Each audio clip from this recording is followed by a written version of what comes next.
wrestling fans, and welcome to episode 85 of the We Can't Wrestle podcast. Just 15 episodes away from episode 100. Nate and Aaron here with you. Kyle was actually going to be with us today, especially because one of our topics has to do with ECW, but he is under the weather. He's got the flu booze going on, so not able to join us on this edition of the show, but we are happy. You got butt? You got what? Does he have mud butt? No, I think he's got the hacky chest thing going on. Maybe he's got mud butt. I don't know, but he didn't tell me. But this week on the show, we are going to review WWF Super Tape Volume 2, which was actually a fan suggestion, and I hope I don't butcher your name. What's that? I was going to say that's a top 5 or top 10 that we could do at some point. And it's not a wrestling one, but it could be like the top 10 favorite like Chappelle Show skits. That's one of my favorite ones is Dave Chappelle's character in it. It's about segregation and everything. And he takes the first integrated shit. And he's just a black man in like the 50s or whatever that takes the first shit in like the white only bathroom, and he's like, I had the mud butt. Like he had to go, so he was just gonna go. You know what I mean? Like, I don't care, I got to go because I had the mud butt. So that's where I got mud butt from. Before I heard the term mud butt, I always called it bubble gut. Super Tape Volume 2 we are going to review, which was actually a fan suggestion. I hope I don't butcher your name, sir. Nick Opalewski requested that we watch this. It is on WWE Network. I think he's in witness protection. Nick Opalewski? Yeah, that's a witness protection name if there ever was one. Well, thank you, Nick, for suggesting that we listen. Before he witnessed a crime, his name was Frank Rogers. Frank Rogers of Sycamore Street. But Nick, thank you for the suggestion. Thank you for listening to the show, and we're going to review that. And we're also, as I said in my post a couple of days ago, I'm known around here kind of typecast as a guy that doesn't like. Nate hates ECW. Nate doesn't hate ECW. Nate doesn't love ECW. So I decided that we would do a segment where I had to say some nice things about ECW. So Aaron and I are going to talk about 5 things we liked about ECW. And also I want to just really quickly let everybody know it is coming this Sunday, the 19th of January 2020. The live video We Can't Wrestle live show, which is where we're going to start taking our talk of the modern product, 1 hour every Sunday night. We're going to try to keep it to an hour, 10:30 to 11:30, Sunday evening, talk about the week in modern product wrestling. And I'm also going to have to teach Aaron new technology to do this. Yeah, you're going to send me how to do that app thing. So we are going to figure that out this week, and we will be live Sunday night, no questions asked. And for a few months, and then my shoot job might move it to like a Wednesday. Because daddy's got to make money, yo. So that being said, we're going to start out reviewing Super Tape, and then before we go to break, we'll do a Google Translate. And then before we leave, we'll do a Google Translate. We got a couple of those coming up on the show. So, all right, Super Tape Volume 2. And I'm an ass. I didn't write down the date for this one. So I can quickly look it up. It's whatever date you rented it from Big Choice Video. This is true.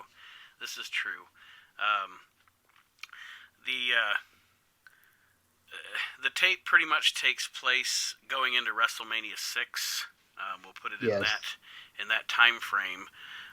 We open with good old Sean Mooney. I loved Sean Mooney when I was a kid. He was and he's surrounded by my favorite action figures. You know, it's funny. I have it written down here. Hasbro's bringing back the memories. Yeah, I said my favorite action figures I put bringing back the feels. And yeah, some of you have seen when I do the videos, or we did the video last week from the We Can't Wrestle Studios. I've got my Hasbros prominently displayed, wishing that I would have kept them in nice shape as a kid, so I wouldn't have to spend all the money on the collection I have now. Because back then they were probably like $4.99 a piece. Hell, at one point at KB Toys, they were like 3 for $10. And now Yeah. some of them go for over $100 if they're on the card. Yes. So And Mooney is like bringing you what's coming up on Super Tape. Super Tape. Which they do that quite a bit. yeah, Super Tape. But anyway, he talks about how they're gonna do a manager's recap or whatever of Slick, and they show like a very quick. yeah, it's like they cut it. Like, I noticed that too. When they get to that, like it's like we're gonna talk about Slick, and it's like and then they go right back to him, and I don't know why, but it made me laugh.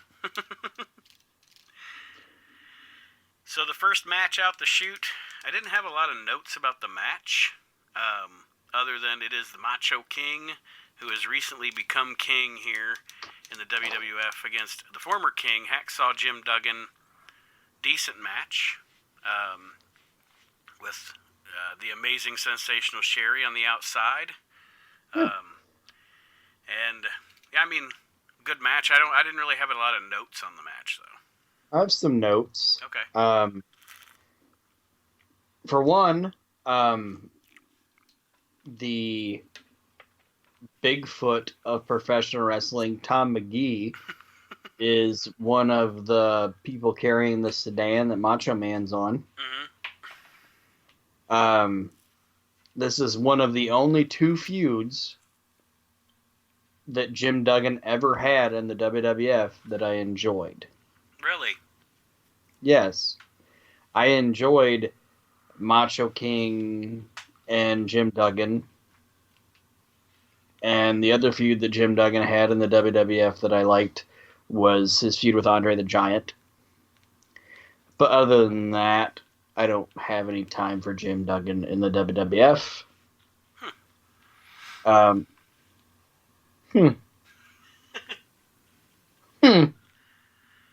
I liked his feud with Bad News. Nope. I liked his little mini feud with Slaughter when Slaughter was the champ. Nope.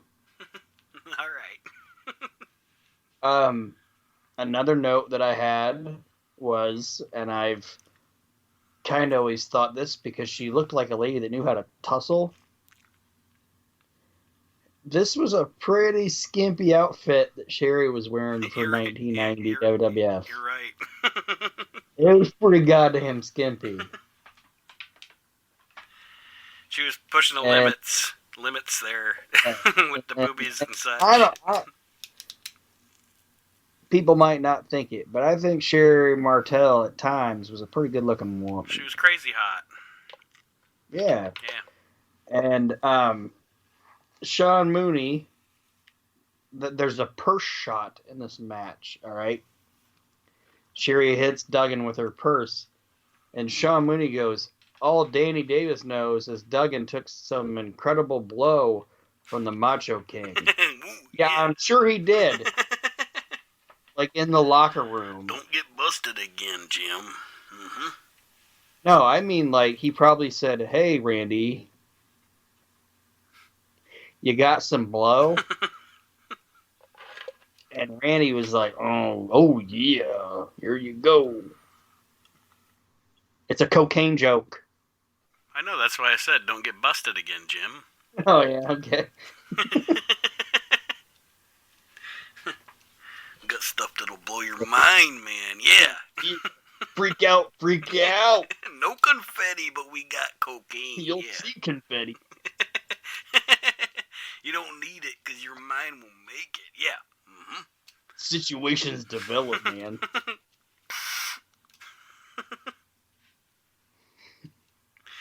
So then Savage is over Duggan after Sherry held Duggan's leg. This actually wasn't a bad little wrestling No, match. it was a decent match. Like I said, I didn't have a lot of notes just because it was kind of basic, kind of paint by numbers, but nothing horrible. Yeah, I gave it 2 stars. The next segment, we're going to go to a profile of one of my favorite tag teams ever, the Rockers, and Sean and And I Marty. put. Oh, go ahead. Sean and Marty do the old school, logo in the background promo. I miss those. I miss that stuff. Yeah. Whenever I see that stuff, I just I get I get, as you said about the Hasbros, I get the feels for back in the day when much simpler times, better times. And my note says, "Speaking of Incredible Blow, there's Marty Jannetty."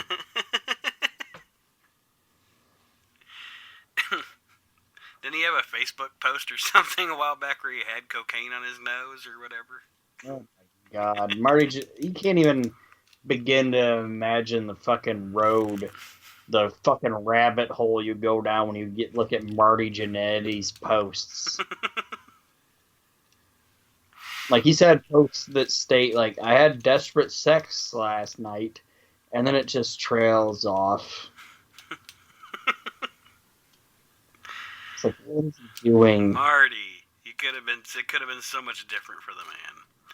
Because you could have been a contender, Marty. Now we roll into what I wrote down was a great old school tag team match. Oh, yeah. The Rockers and Powers of Pain, who Powers of Pain to me are a team that don't get enough attention for how good they were as big heels. And everybody knows Nate is the world. Me and Batista are the world's only warlord marks. But Barbarian also. Barbarian is my jam. Yeah, I know.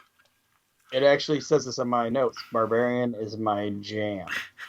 And Hillbilly Jim and Gorilla Monsoon are on play-by-play. And that's a random note I'm going to put on this that I didn't realize it when I was little. Mm-hmm. But, like, in the WWF, okay, they put Piper on or commentary, Yeah. And when he was in, like, Mid-Atlantic or doing whatever he did with, like, Gordon Solie or whatever,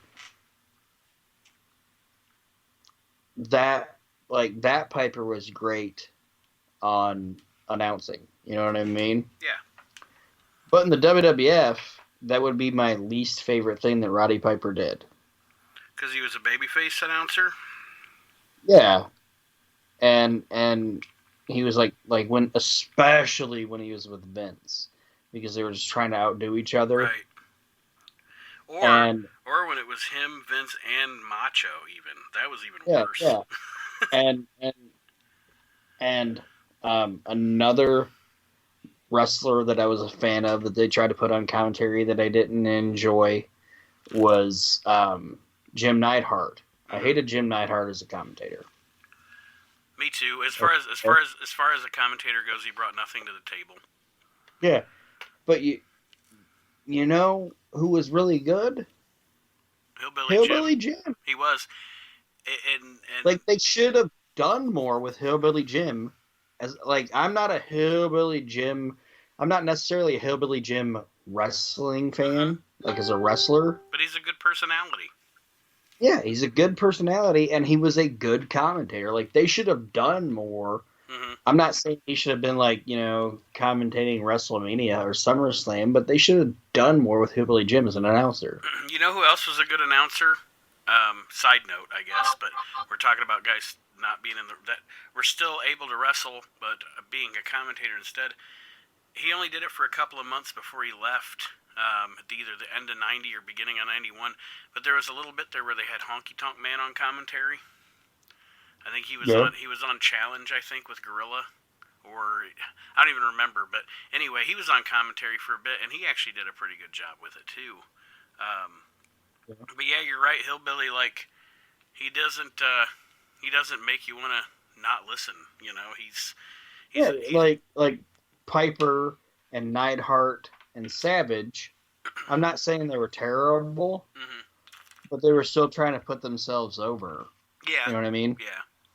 Hillbilly Jim didn't, put himself over. He actually tried to put the talent that were in the ring over. Even though Randy is one of my favorite wrestlers of all time and one of my favorite interviews of all time, the only time, honest to God, the only time I really liked Randy on commentary, I thought him and Bobby had a good charisma together. Yeah. I always liked them together with Vince in the middle or whatever, but that was probably the worst Randy Savage too, was when he was in the booth. Yeah.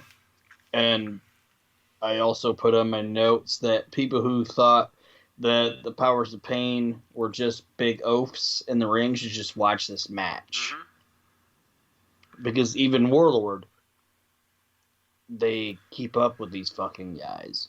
Oh, absolutely. This is a really goddamn good match. It is. And another thing I wrote down was, and this is another thing to harkening back to, stuff that's missing from the newer product that was in, just the way wrestling was presented and the way it was done, which to our mind, maybe not to a modern mind, but to our mind is the way it should be presented.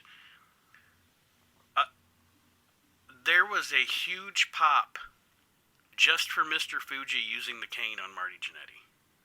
Like, that crowd was pissed, and he hit him once. If somebody hit somebody with a cane once on modern wrestling right now, nothing, they would all just be sitting there still, looking at the ring.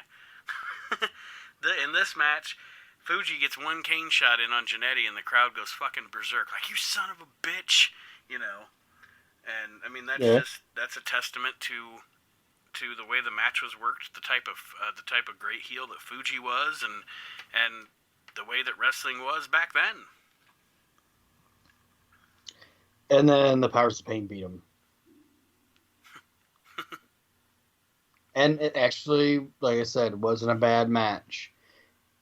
The only thing that surprised me was, like, this was a video having the Rockers cutting a promo or whatever, and then they lose. Well, it's same with the next match. Yeah, but they technically win the next match. Right, yeah, I guess you're right. Because the next match But I gave that one 2.5 stars. The next match is the Rockers against the team of I didn't write down what I called them then. It had something to do with the fact that they're both like barrel-chested guys, but I didn't write it down. Dino Bravo and Greg Valentine is a team. Which I was like, yeah. This could have worked. Like, I might be the only guy that's like, hey, I'm a Dino Bravo fan. And I'm a Greg Valentine fan. Put them together. I kind of like it. I mean, they were the dream team. Part Dukes. Now, there's a lot of guys out there that go on and on about, and I think it's guys just trying to prove a point or whatever, guys that were anti-WWF back in the day. But there's so many wrestlers where everybody's like, they always say, without fail, no matter who it is, they peaked before they went to the WWF. You know what I'm saying? You have those guys. You have those guys who just absolutely, positively will not give anybody's WWF career credit. I've heard guys say Randy Savage peaked before '86 when he went to the W. Come on. But anyway, one guy I will say honestly, I think did peak before the WWF expansion was Greg Valentine. I not that I dislike Greg Valentine in the '80s WWF, but I do think that 70s, early 80s WWF Greg Valentine and Mid-Atlantic Greg Valentine are better than expansion Greg Valentine. But he's still a great worker. But he's still a solid technician in the ring. Mm-hmm. Never did anything that was fucking atrocious, in my opinion.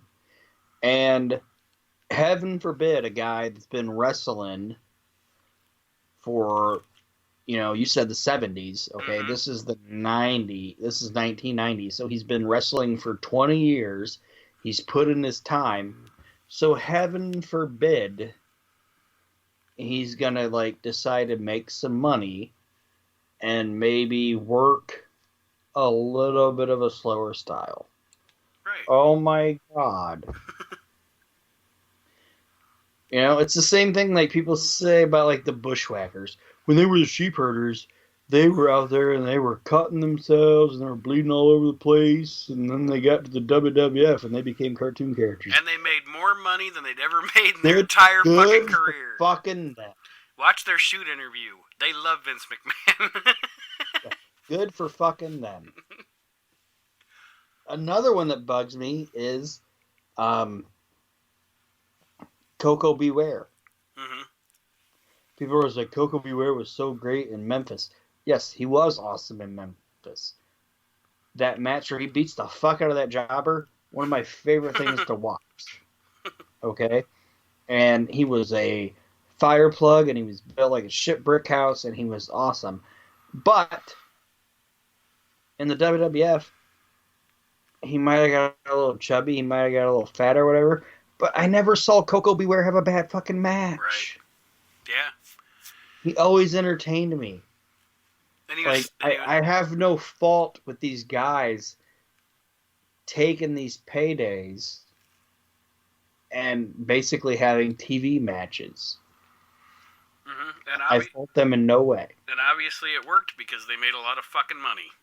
Yes. And I mean, I don't go to work every day because, I mean, not that I don't want to do good work, not that I don't want to say people tell me I do good work. I love to be told I do good work, but I don't go to get praised to do good work, or I just stay home and do this all day. I go because I want money. Yeah. I don't go to work because I want to go to work.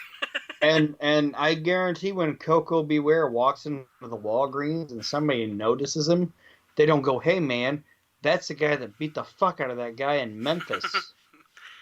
When he walks into the Walgreens and somebody The notices him, they're like, Birdman! "Birdman, Where's Frankie? yeah, where's Frankie?" And he's like, "He dead." Frankie be dead. Frankie be dead. But then Anyway, we get this this match has one of my personal favorite. Going back to my childhood, watching primetime wrestling every Monday night. This has one of my personal favorite underrated tag team or underrated commentary combos. Sean Mooney and Lord Alfred Hayes. I love Sean Mooney and Lord Alfred Hayes together. You could tell they just loved working together. Yeah, they were funny together. And then we get some fucking Ronnie Garvin at the end of this because this is when he was doing his deal where he was a ref or whatever. And yeah, I was gonna bring that up because I was like, oh my god. I looked at it and I was like, this is terrible for Nate. I was like, in the ring right now is Shawn Michaels and Ronnie Garvin. It's Nate's favorite wrestler of all time and Nate's least favorite wrestler of all time. If Sean would have just barbershopped it, I'd have been happy. Yeah. So the next match... So I looked at it as this. I was like, oh. I said, oh. I was like, I don't think there's ever been a time that I can ever say that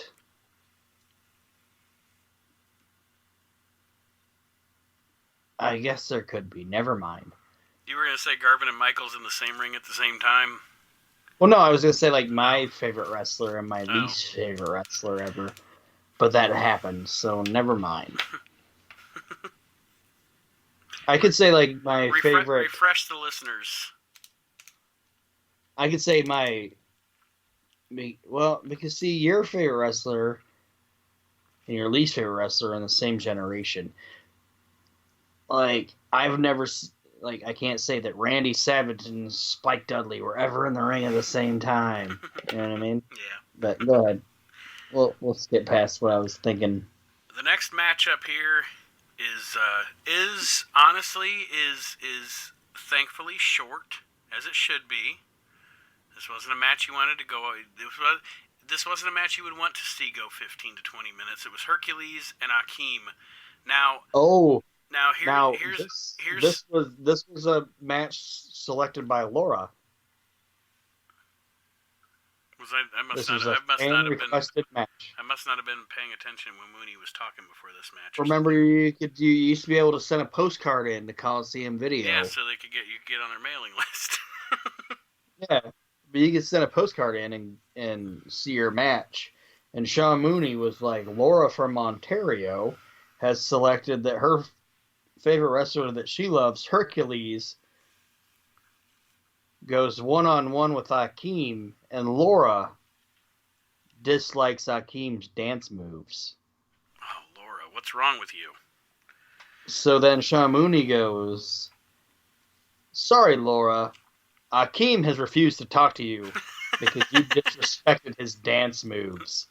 But here's Hercules, and then Hercules is like, Laura, I'm gonna Yeah. take out Akeem for you, baby. You know, like And Hercules is just being his slick ass, cool fucking jive talking Hercules. I love jive talking Hercules, me too. man. When he like at the Royal Rumble, and he was like, "It's all going down today. All these superstars are getting thrown out today." In that one promo at the Rumble, he says "today" like 15 times. Yeah. One of Now, my favorite stories about Hercules the Jim Cornette story with the door. is where um oh, that door story is great. Where him and his girl were like driving down the Yeah, street and then and he just holding it, and Hercules is like a semi truck hit the door or whatever, so he's holding on to it. I love that. And Cornette just sees Hercules driving down the street, like driving down the no road door. holding the door. That's a good story. But my favorite one is fucking Bruce Pritchard when they were talking about being in Toronto. Mm. You ever heard that one? I don't think so. Bruce Pritchard said that when you were in Toronto, you'd be waiting at the bus stop or whatever, or waiting across the street. Okay. And if you were like waiting in like the little cubicle thing or whatever, waiting, at the bus station or whatever, and it was cold, there was a button that you could hit to turn on like a heater, and it would say push for heat. And Hercules was like, if you push this, does a little midget come out and hit you with a chair? Because that could get you some heat, brother. That's a good wrestler joke. Yeah, that's a great joke. Now, something I wrote down about this match here. First of all, I'd like to say I got to meet Akeem / One Man Gang a few months ago, and speaking of Hasbro's, I have a Hasbro Akeem that I have signed now from Akeem. I'm actually a fan of that guy, and here's what I wrote down. Because this is essentially Akeem putting Hercules over. Because at this point, Akeem's kind of on his way out. He's about to have that feud with Boss Man and then kind of be gone. So he's putting over Hercules here. What I wrote down is, if you watch, Akeem is a big fat bump machine. That dude is bumping like a motherfucker in this match, like hardcore bumping. He's doing a great job putting Hercules over in this match. A fucking pro. Definitely. But like I said, the match is mercifully short because no disrespect to these two guys, just their style. It isn't anything you'd want to see go for a really long time. I didn't really have a lot of notes on the call the action thing because on these tapes, that's probably my least favorite kind of thing they did. I don't know. It was stupid. Yeah. So I don't know. I didn't ignore it, but I didn't put any notes down. But next we have one of my favorite tag teams of all time and another great tag team. It is Demolition and the Orient Express. Two great teams. A couple of notes that I had about this, and then I'll let you say anything you want to say about the match. The first thing was, they're talking, again, we're going into WrestleMania 6. Demolition's going to try to challenge the Colossal Connection for the tag titles. And they talk about three-peat. The Demolition's trying to three-peat. They're trying to be the first ever 3-time tag team champions. Imagine nowadays if that was actually a thing, because now everybody holds belts. Belts get traded back and forth. At this time, it was going to be history making if Demolition could three-peat as the tag team champions. The other note that I had here about the match, other than it being a decent match, is as I'm watching the match, I realize Demolition are baby faces in this match, and I think that the biggest difference, there's a lot of debate about LOD and Demolition. Demolition were most definitely better as heels, and LOD were most definitely better as faces. So it was almost like the two teams could coexist if you wanted them to in the same promotion, because I always preferred Demolition as heels over baby faces. Yeah. Is their gimmick just, you know, I don't. I know Aaron agrees with me. I in no way see it as a ripoff of LOD either, or the Road Warriors. But No, and I also put on my notes that it actually says Demolition versus the Orient Express, which I like the Orient Express.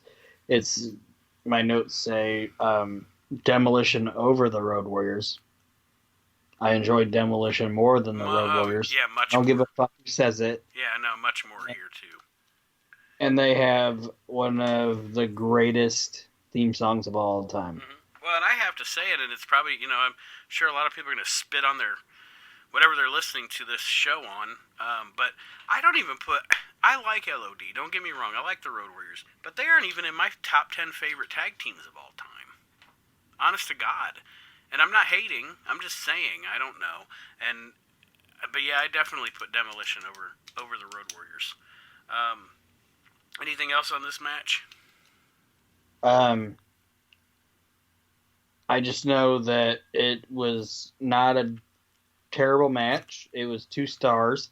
It had a kind of a shitty finish because Saito threw some of that incredible blow that Duggan took from Savage earlier into Axe's face. The one Got counted out because he was like, "Oh, now I'm chasing the dragon." the one thing I'll also say here, and it's not in my notes, but you made me think of it when you mentioned which this is a tag team where the Orient Express is one of the few tag teams that, as time went on, and it had to like change partners or whatever. And I know it's because it's Paul Diamond and Pat Tanaka, who were a great team together before. But the Orient Express is one of those teams where the second incarnation is much better than the first. Oh yeah. You know, and again, like I said, I know it's because they were a great tag team in the AWA and stuff, and in Memphis. But yeah, that's one of those few tag teams, because most tag teams you're like, the second, the only other team that I don't know. So where do you land on? We're getting off topic, but it's our show. Where do you land on the Midnight Express? Like, is it Condrey and Eaton? Is it Lane and Eaton? What's your favorite Midnight Express? Me personally, Yeah, it's Stan Lane and Bob Eaton. me too. And that's not even. And I know a lot of like even. And it's not knocking Dennis Condrey. No, not at all. It's the style and age of what I am. I am more of a Stan Lane style wrestling fan than Dennis Condrey. And I'm not at all discounting Dennis Condrey. No, me neither. At all. Me neither. But like I'm a I'm bigger, not, and the other reason I'm a bigger Stan Lane, Bobby Eaton, Midnight Express fan is because when it was Cornette, Condrey, and Eaton, it was just Cornette cutting the promos. But I enjoyed like Stan Lane introducing Jim Cornette, and it, you know what I mean? Yeah. I'm just a bigger fan of it. Me too. So now we have. Well, I have something in my notes, and I'm gonna say it, even though I like the guy, but I like the other guy too. Okay.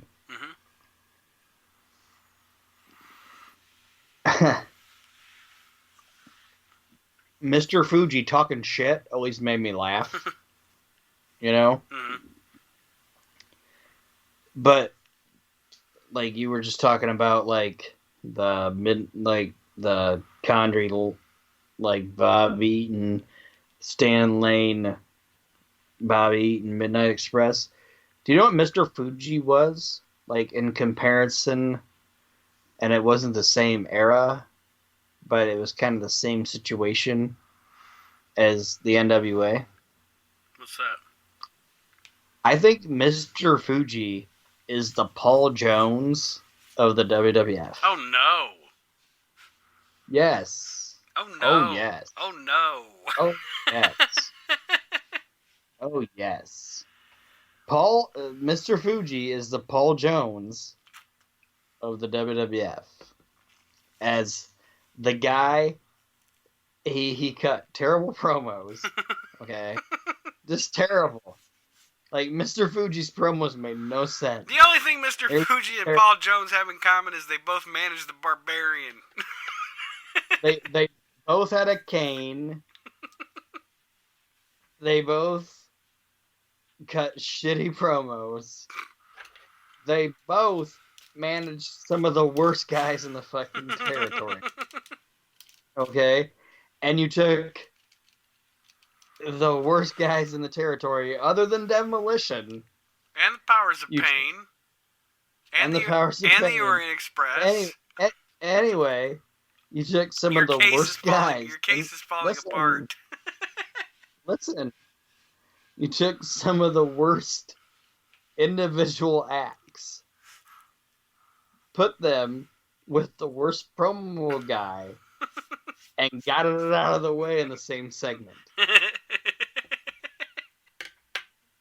You know what I mean? I guess. I'm not on board with this at all. Like, if you look at all the managers in the WWF, I love Mr. Fuji, okay? But he was terrible. He was a terrible promo guy. Great job, horrible. Just horrible. Like, even when he managed good people, he was terrible. But they kept him around because he was such a good guy. And everybody loved having him around. But when you put him on camera, he was just fucking terrible. He was so bad it was good. You know, let's talk about some topical stuff. That's why he's not Paul Jones, because Paul Jones was so bad he was bad. I hate Paul Jones. No, Paul Jones was so bad he was good. No, he wasn't. Like, I enjoyed Paul Jones because he was so bad. I hate his stinking guts.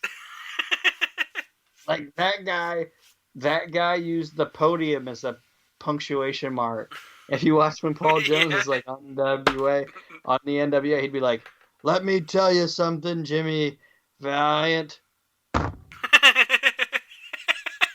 We're gonna take you out tonight." And then he'd hit it. Like, and Mr. Fuji is the Paul Jones of the WWF. I am in total disagreement with this. That's fine. But, you know, you try to say that Fuji managed Demolition, you know? Yeah. So that made him great. Okay, well, guess who Paul Jones managed?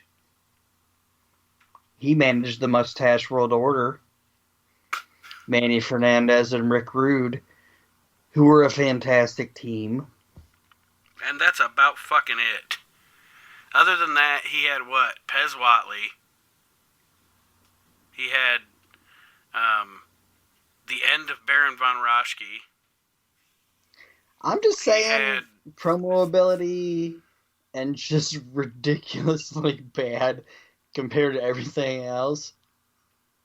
Manager-wise, Fuji is the Paul Jones of the WWF.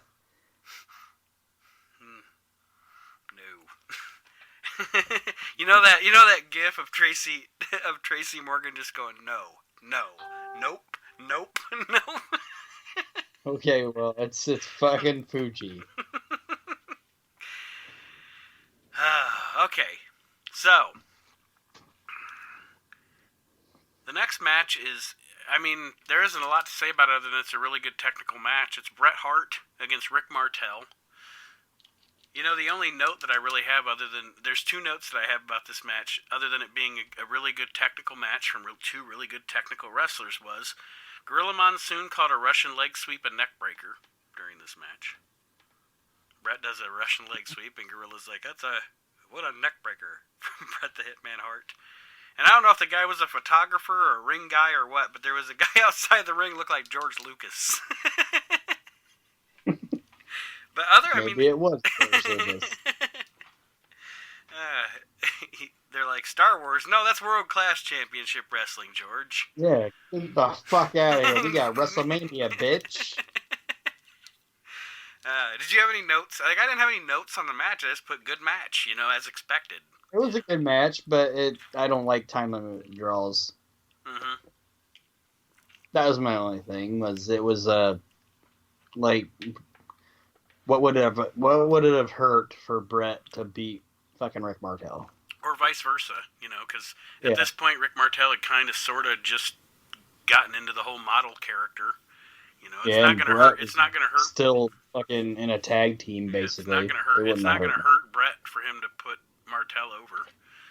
But you're right, yeah. But I mean, they had a good match. The next match is actually, I was surprised. No. Sorry. We need to talk about something next. We need to talk about the manager. Oh, feature. Yeah. I didn't write it down because it's not there. It is. Was it there for you? The Slick thing? Yes. Holy shit, it's on there. Did they play the whole thing? No, but they played enough of it to be fucking awesome. They only played like 30 seconds of it. Like, I didn't understand. I know, but it's Slick and Hakeem in the ring. And Slick and Hakeem are dancing and they keep reversing it. You didn't see that? I did, but it looked like it was like fucked up. Like, I felt like it was going to be... they played a little bit of the song, but they just kept reversing forward. Reversing and forwarding, Slick and Hakeem dancing in the ring. And if you look at the jobber in the background, it looks like he's getting it with them. It's fucking fantastic. It's one of the best things I've ever seen in my life. See, I thought it was a fuck up. I was like, they must have edited this out of it, because I thought it was going to be longer. So I thought this was like a fuck up of some kind. No, the fact that it was short, sweet, and to the point, and showed those guys like dancing. Oh, it was great. As a side note, and you just said something about the jobber in the ring, looked like he was getting it. I've had a bit of... I'm watching stuff from, I think, like 83, 84 right now on the network. And you know what's really funny in Mid-South? It's especially funny because it's not the original music, but it's funny just in general. Have you ever noticed... Watching people get into... JYD? JYD's music? Yes, but... No, one person in particular, because probably about out of every 4 of JYD's matches, Reeser Bowden gets it. Like, he'll be in the ring like bobbing his head and stuff, and it's like, oh, look at Reeser Bowden getting it. Reeser Bowden looks like one of those guys that would play one of the Golden Girls' random boyfriends on their show. But anyway. The next match I was expecting this match to be better than it was. Because you have Rowdy Roddy Piper and Ravishing Rick Rude in a steel cage. I enjoyed the match. I didn't care for it. But that's all I wrote down. I don't know. I couldn't get into it. I don't know why. I love both of these two guys. But for some reason, this cage match just did not do the trick for me. And I liked their feud. It was a decent match, but that's okay. Then we move along to the stupid. The blooper thing was fucking stupid. It was stupid because it wasn't even bloopers. Like, it was just... Okay, so they mixed in some... It was Sean Mooney pretending to fall down, and... Yes, and then they mix in the, and it's not that it's not great shit. They mix in the Heenan and Gorilla at Busch Gardens stuff, which is fucking amazing stuff, but those aren't bloopers. I do love it when they're on the boat, though. Oh yeah. I mean, it's all good stuff. But it's not bloopers. Yeah. It's It's WWF 90s kayfabe bloopers.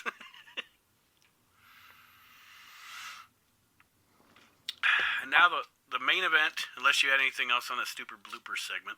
Nope. I said stupid bloopers. The main event of the tape is actually a pretty decent tag team match. You got the baby faces Hulk Hogan and Brutus the Barber Beefcake against Mr. Perfect and the Genius. I want to say as a side note that to me, one of the coolest things when I was a kid, because even as a kid, even though he was the heel, I was a mark for Mr. Perfect. And one of the coolest things to me that for some reason just always disappointed me that it was never a bigger thing was the Hulk Hogan Mr. Perfect feud. yeah. And you know, where Perfect like busted up the belt with the hammer, and Genius got to beat Hulk Hogan on Saturday Night's Main Event by count out, and they integrated into a Royal Rumble. And I think it was essentially Perfect was the heel, keeping Hogan hot heading into heading into the babyface Warrior match. But I love the Hulk Hogan Mr. Perfect feud, and as a matter of fact, I know you're not a big fan of Beefcake, but the Beefcake's feud, this Beefcake as part of this feud, going with the Genius thing, I always thought was probably my favorite Beefcake stuff, other than Beefcake beating Hennig at WrestleMania. That's bullshit. But anyway, I thought this match was good, and I think maybe it was more. Maybe I was just looking back on it with you know, kid-colored glasses. Yeah, well, I'm about to send you something. Okay. Okay. It's what you said you missed, and you got to watch the jobber. Okay. So go ahead, keep talking. But I mean, I don't know if you disagree with me, agree with me. This was just this match. It was your basic Hogan match, but I think it had a lot of nostalgia for me. So maybe that's why I really liked it a lot. Maybe it wasn't as great as I thought it was, you know. But no, it was a fun match, and I'm not gonna discount 3 of the people in the match. Beefcake sucked dick. But that motherfucker was over. But he still sucked. Alright, so Super Tape Volume 2, Nick Opalewski, thank you for submitting that as a review for us. I appreciate it. It was a great watch. And overall, out of 5 Jeff Farmer yeps, I give this home videotape 3.5 yeps. I gave it 2.5 yeps. So now did you get the video I sent you? I did. I will watch it when we go to break. Okay. I want to hear your reaction as we go to break. Well, during break. Okay. So what I will say, I put this. Actually, I gave it more than 2.5. When I go to my notes, it goes, "This was a decent super tape. I'll give it 3 out of 5 stars." And in all actuality, WWF 1990 had a pretty solid roster. Indeed. Indeedly doodly. So I guess before we go to break, we'll do our first Google Translate of the show. Ooh, I gotta get that ready. Are we doing your song or my song? Because I'm going to be surprised by your song. I don't even know what your song is. It's up to you. I don't run this motherfucker. Let's do mine first, then we'll end it with yours. We'll end the show with yours. So we'll do mine first. And ladies and gentlemen, boys and girls, I picked Rick James, Super Freak. Now, we'll see how long this is funny. Which this surprised me that you picked this. Really? Yeah, I didn't think of Super Freak. I like to pick songs whose lyrics will be funny said in this voice. That's why I usually pick like hip-hop songs or something like that. Well, let's see what happens. Super Freak, Rick James, Google Translate. She's a very kinky girl. The kind you don't take home to mother. She will never let your spirits down. Once you get her off the street, she likes the boys in the band. She says that I'm her all-time favorite when I make my move to her room. It's the right time. She's never hard to please. That girl is pretty wild now. The girl's a super freak, the kind of girl you read about in the new Wave magazines. That girl is pretty kinky. The girl's a super freak. I'd really like to taste her every time we meet.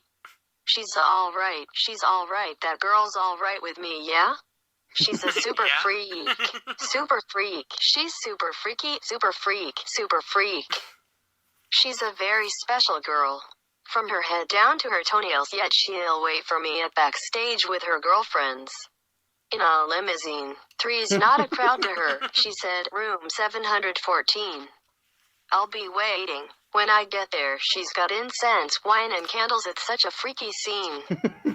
That girl is pretty wild now. The girl's a super freak, the kind of girl you read about in the new Wave magazines.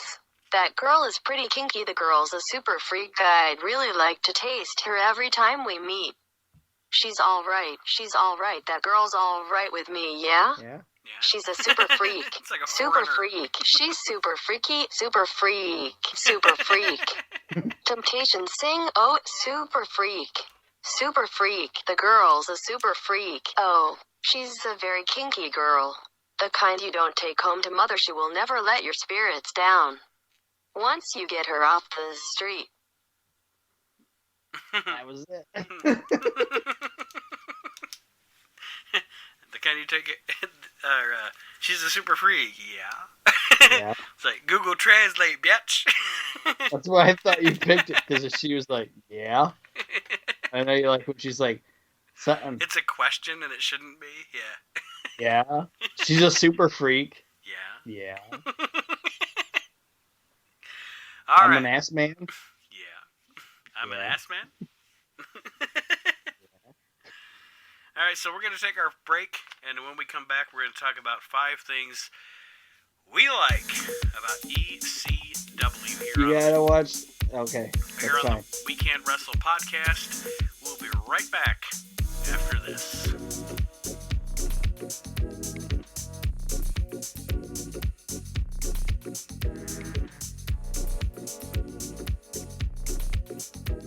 All right, wrestling fans, welcome back to the We Can't Wrestle podcast. We have reviewed Super Tape Volume 2. Thank you, Nick Opalewski, for recommending that we review that, and thank you for listening to the show. And listener participation has grown by leaps and bounds the past few months, and I appreciate that on the Facebook group. If you have not yet joined our Facebook group, please do so. Join the We Can't Wrestle Facebook group. I've been giving shit away for free on the page, so stay tuned Ain't for won that. nothing. Bullshit. And also stay tuned again, like we said at the beginning of the show, this Sunday, the 19th of January 2020, starting a new chapter in the We Can't Wrestle family. It is We Can't Wrestle Live. It's going to be a live video stream that will stream to our Facebook group, our Facebook page, and our YouTube channel, which I'm going to get back up and running this year. So stay tuned for that as well. That will be where our conversation, mostly our conversation, unless we want something really big to bring up on the podcast of new product, will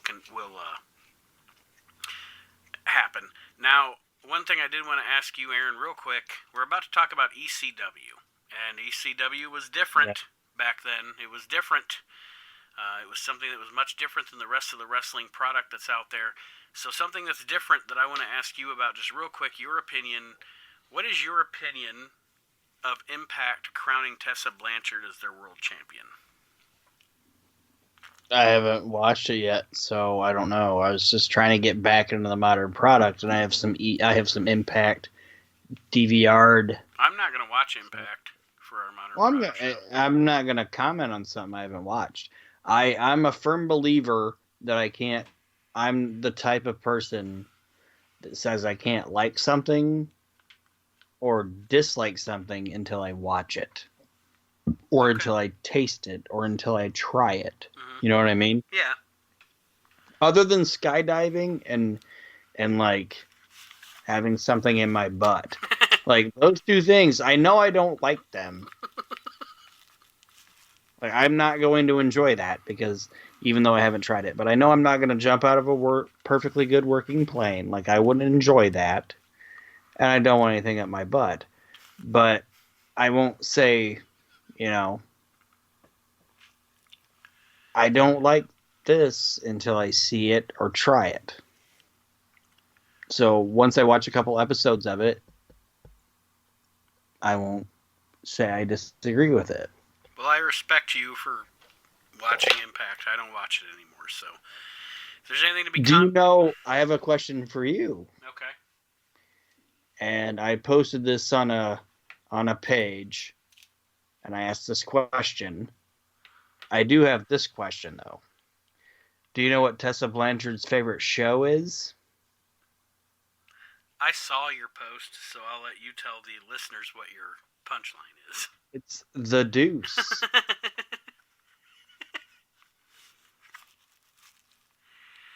Oh, God.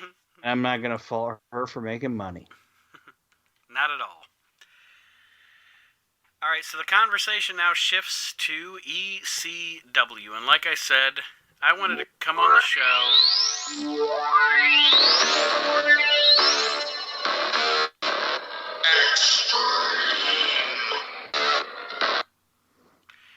and say some positive things about ECW. I'm getting bombed here by the go ahead wrestling.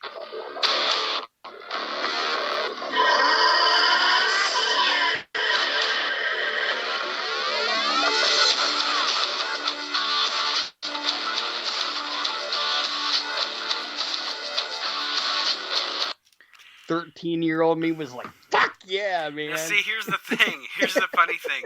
We said 5 things, and now you played that, and I gotta say a 6th thing. Because the ECW theme is, like, as cool as the Gangrel theme. Like, whenever it's on, you bob your head.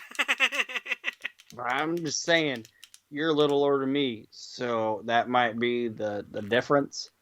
But, like, 13-year-old me, when you could find that opportunity to watch that tape or get that little glimpse of you were like, fuck yeah, man. like every Monday I'm seeing, like, you know, Fake Razor and Diesel, and then I get a little glimpse of like fucking Sabu or something. I'm like, yeah, this is fucking great. And I want to start this off by saying... It's like that Elmo meme, you know, where the fucking atom bomb's going off and, like, Elmo's all surprised or whatever. Mm-hmm. And it's like 13-year-old you seeing ECW for the first time. You're like, this is fucking fantastic. Well, and that's something I want to say is that if you ever listen to the show and you listen to my opinions on ECW, I don't hate on a lot of ECW before 96. Because 94 through 94, 95 ECW is probably my favorite part of that show. You know what I mean? My favorite part of that promotion. 94, 95, I like it. It's different. Sometimes, and it's probably because it's on the network with the music and everything. Sometimes on the network it's hard to watch. But that's my favorite. That's honestly my favorite time of ECW. So, do you want to start or do you want me to start? Because I don't have these in any particular order. I just wrote down 5 things that I just did the same thing. I just wrote down 5 things that I liked about it. So I'll start because I want to give love to the EC Dub.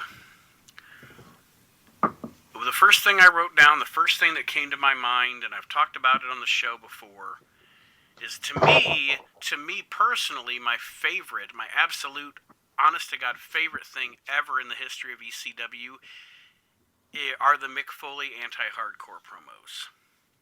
Oh, those are fantastic. It's some of the best shit ever done in wrestling. Especially when he's on the amusement park ride with his kids. He's like, we're hardcore, and like he's going by, and then when he tries to put on his glasses, I really like the Christmas wishes too.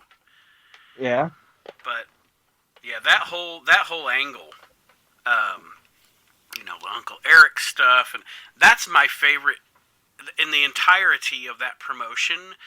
That Foley stuff is my favorite stuff. yeah, and something that they didn't do that I wish they would have done was what was in his book, where he was talking about like, I see you in the locker room and you unfold your legs and Tommy's sitting on top of you and all that, and he's talking about the chair. You know, Mm-hmm. you remember that in his book? Like that would have been really cool, and I liked when just any like the ATM Eric, like Uncle Eric thing, where he like took off the shirt and he had like the Dungeon of Doom shirt on underneath it. And all that. Yeah, fucking. There's almost never been, to me, His feud with Mike, like even his feud with like Mikey. yeah. Yeah, like There, Foley and ECW is fantastic. there has almost never been, and I don't know, like, and maybe it was just that crowd or whatever, but there's almost never been in the history of wrestling, and again, this is me putting over ECW people. There's Has there ever been somebody that generated as much heat from a certain segment or a certain audience than he did during that time period? Not a single promotion. Yeah, he had yeah, exactly. That's kind of what I was trying to say. He had atomic fucking heat. It'd be like him in ECW, okay, mm-hmm. and then probably Rick Rude in WCW. Yeah. Rick Rude had atomic heat in WCW. And Savage during the Hogan feud.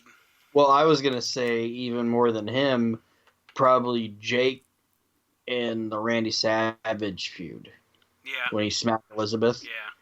Those would be the three like modern time, like when people knew wrestling was fake, Right. But this shit might be real or whatever. It would be like those three, in my opinion. So I don't know if that one was on your list. It wasn't on my list. And even to that extent, Mick did fantastic when they brought it back. Because he could have been, like, I know, like, when they did the One Night Stand, the first one, he was a commentator on it or whatever. Right. But when he got in the ring, he could have easily allowed himself to be a babyface in that situation, but he made himself the heel and teamed with Edge. You know what I mean? And was like, we're going to pay homage to the great leader of ECW, Stephanie McMahon. And then during the match, he's like, we made and a then mistake. During the match was like, this was a bad idea. We made a We mistake. need to go. You know what I mean? So even then, he knew, I'm going to be the anti-ECW guy in this. You know what I mean? Mm-hmm. We say a lot of things on this show about Foley's ego and etc., but the guy has a mind. He has, and anybody that's a real student of the game will know what I'm saying when I say this. He has a Fit Finley grasp on wrestling psychology. Knowing the only time Foley ever steps on his own tail is when he overcompensates himself for some reason. I don't know what it is. The craziest part is he tried to be the least hardcore when he was in the most hardcore promotion. Mm-hmm. Like he knows how to be different than everything that's around him. Yes. Like when he was in the WWF and WCW, he was like, this is cartoon, or these guys are having great wrestling matches. I'm gonna throw my head through a box. And that's what he did in WCW. He goes to the WWF. There's guys that are dentists. There's guys that are fucking garbage men. There's guys that are pirates. Okay, I'm going to be insane. I'm going to be crazy. He goes to ECW. All these guys are doing all this crazy shit. Okay, I'm gonna put on a Dungeon of Doom shirt and put somebody in a hammerlock for 20 minutes. And what made it even better was he was the guy who they were all emulating. Yeah. You know, these guys all want to be like me. Well, I'm going to be different than these guys because they want to be like me. So, yeah, you're right. I mean, he has a knack for finding, or had a knack for finding, whatever would make him stand out from the crowd in said promotion. Yeah. So what is the first one you have written down on your list? The first thing on my list is Pulp Fiction. So for those of you that are not familiar with the way ECW's show rolled out, what Aaron is referring to is the theme song that people familiarize with Pulp Fiction, the movie. ECW would play that song and then loop together their promos for the show during probably, I'd say 5 to 10 minute segment, usually at the end of the show, sometimes in the middle. But you just get all your promos and your storyline advancing promos, I guess I'd say. And all just straightened together. Yeah, just all one together, all together. Sometimes they'd have, say they'd start with Tommy Dreamer cutting a promo about Raven, and then they'd jump to Shane Douglas talking about Taz, but then they'd go back to Tommy Dreamer talking about Raven. It was a unique way of presenting your stories and your promos during the show. And it would usually end with the same person that it began with, or with the person that person was feuding with, and then would end with, after that, like whatever the upcoming show was. Mm-hmm. And it was just a fantastic way to promote what was going on the show, and would put out there what ECW did best, or had best, was like their personalities. Something, you know what I mean? Like, yeah. Like I might not want to watch, and I shouldn't say I might not want to watch. I don't want to watch a Blue Meanie match. But I wouldn't mind watching a Blue Meanie promo, or whatever. But I want to, like, Pulp Fiction was great because it just combined everything together and gave you a 10-minute synopsis of what's going on with this insane fucking place.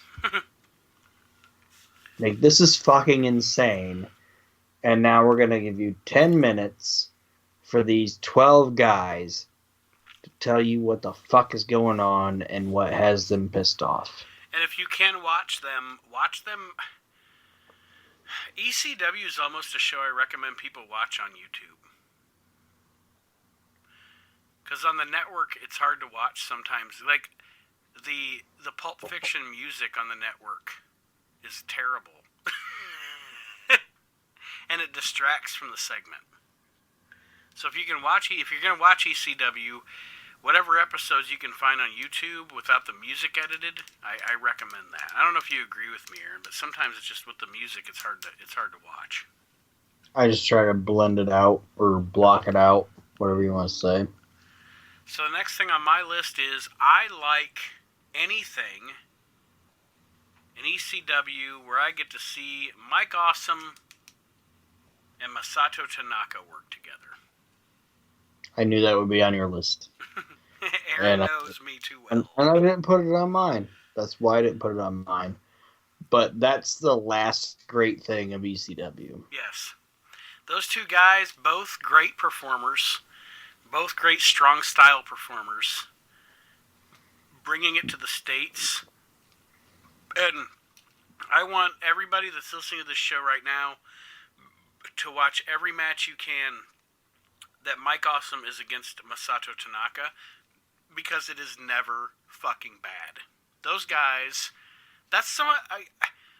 And there's a lot of professional wrestling on tape from the 1960s all the way to today. Excuse me. But watching Awesome and Tanaka wrestle is some of the most real looking shit you'll ever see. And it's not, what do I want to say? It's not like, nothing is for the sake of a high spot, or nothing is for the sake of a reaction. If in one of their matches, if somebody goes through the table, you have built to that in the proper way. If in one of their matches somebody gets fucking superplexed to the outside of the ring and hits the mat at full force, there was meaning by like their matches are some of my favorite matches ever. I love those. And it's funny because I'm not, honest to God, I'm not a gigantic Mike Awesome mark. I like Mike Awesome, but I'm not a huge mark. But I love Mike Awesome and Masato Tanaka together. I think they are magic in the ring together, or were magic in the ring together. I agree. And JBL says what during their match at at a one night stand? Mike Awesome jumps over the top rope, and he goes, he has the flight path of a couch. That's a great line. It is. So unless there's anything else on that, what's next on your list?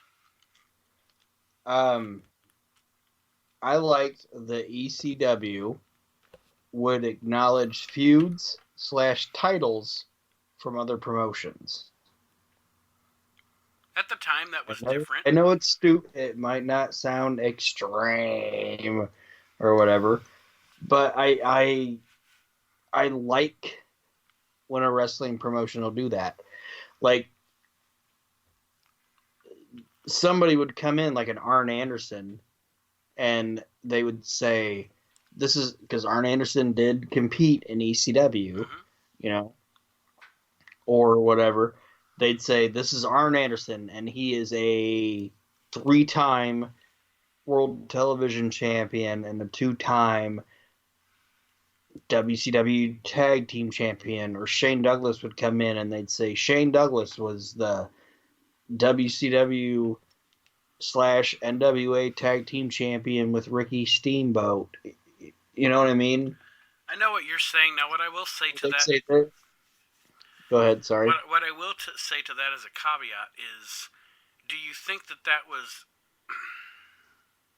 Do you think that was more a revolutionary thing? Or do you think that was more because essentially ECW was an indie and indies do that to get people to watch their shows or come to their events? Because we go to an indie show. I liked about ECW. Right, but we go to an indie show and they're like, Jesse James is going to be here, former WWF Tag Team Champion. I'm not saying. I'm saying, is that? Do you think they did that because it was a revolutionary thing, or do you think they did that because it was an indie mindset? Is all I'm saying. I just think they did it because it worked for them, and honestly, people can say what they want to say about Memphis, and I love Memphis. Mm-hmm. Okay, I do. And the more I watch it, the more it grows on me, and the more I like it because it's all over Amazon. It's my favorite. Whichever anybody's out there, just you can watch so much Memphis on Amazon Prime. Mm-hmm. It's a reason to keep your subscription. I just and see, I put / titles, and you didn't hear the other part of it. Was they would also take feuds from other companies, and I enjoyed that. Like they would take like when Arn Anderson came in there.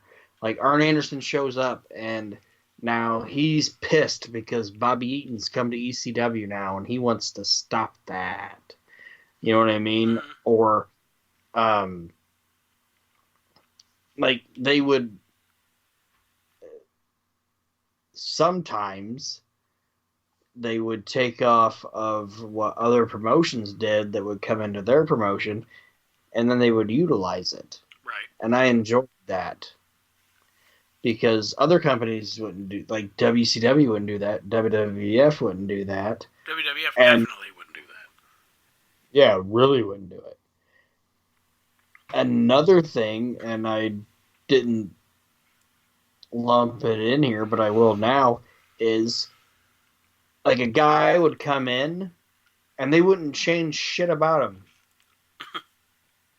You know what I mean? Mm-hmm. Except the fact that now he's a bad guy, Right. you know? Or he's a good guy now. He's a bad guy or he's a good guy. And they would utilize whatever came from that promotion, the big promotion they came from, into their little world. I don't know if what I'm saying is making sense, but they would acknowledge shit outside of what ECW was. Right. And I actually enjoy that. They kind of, in that respect, that was something that to me, they kept from the way indie and territory wrestling was back in the day. Like you said, just to acknowledge this wrestler's coming in, this is what he's done, you know, and I see what you're saying there. Yeah. So the next thing for me is, and a lot of people might be shocked by this, but Aaron won't because he knows that I always dug this guy. Anything involving James Mitchell. Because to me, Yeah. that guy is somebody that I guess I can see, other than maybe with Russo's WWF, I can see, honestly, why he never made it on Vince's TV. But I think if he would have caught fire. Because I always thought that James Mitchell... He actually did catch fire in his real life. in the Richard Pryor way, right? Yeah. But I always dug James Mitchell. I thought that he was super different. Like, almost in the way that the satanic Kevin Sullivan was super different in the early 80s. And I actually liked his little group with Tajiri and Mikey Whipwreck. And yeah, he did kind of the 99 2000 version of like what I was saying with Pulp Fiction. mm-hmm. Where at the beginning of some of the pay-per-views he'd like, you know, cut it all together and tell you exactly what was going on in the show, and then the pay-per-view would start or whatever. Right. And I always thought that with him, his talent was terribly... He's one of the guys that I would say that his talent was terribly misused in WCW. They cast him as James Vanderberg. They put him with Wrath and et cetera, et cetera. So he was on the TV, but I think that they really... to use an expression, they cut his nuts off in WCW. And yeah, I mean, I just always thought the guy was a really good talent and different, and when I saw him on TV, I was intrigued. And so anything ECW ever did with James Mitchell, I liked. I like James Mitchell. So what is next on your list? Next on my list is the ECW was not scared to try new shit. And where I'll say this is that you can say what you want to say about WCW, you can say what you want to say about WWF in from 95, both companies, okay? From 95 to 98, both companies, whether they want to admit it or not, stole different type of things from ECW. Mm-hmm. Where ECW wasn't afraid to try new shit. Where, okay, we're going to bring in Rey Mysterio and Juventud Guerrera and let's send them out there.